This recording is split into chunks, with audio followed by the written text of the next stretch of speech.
Buonasera e ben ritrovati con l'informazione flash di New Sicilia. Di seguito i titoli più importanti del pomeriggio.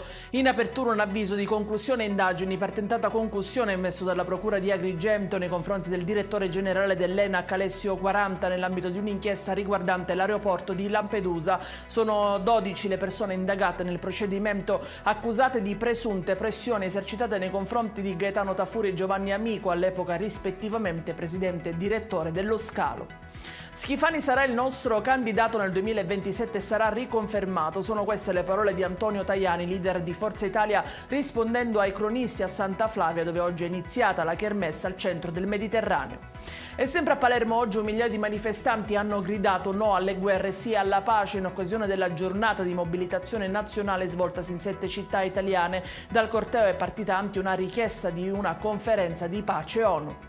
Liete evento a Pozzallo, nel Ragusano. Una giovane mamma colta all'improvviso dalla rottura delle acque non ha avuto il tempo di raggiungere l'ospedale di Modica e ha dato alla luce il suo bambino tra le mura di casa. È stata assistita dal marito e dalla cognata.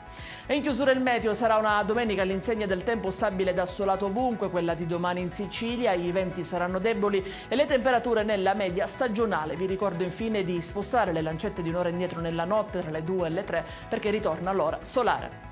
Ed è tutto per questa edizione. Dettagli come sempre su queste notizie li trovate sul nostro sito www.newsicilia.it e sui nostri canali social. Grazie per averci seguito, buona serata e buon weekend.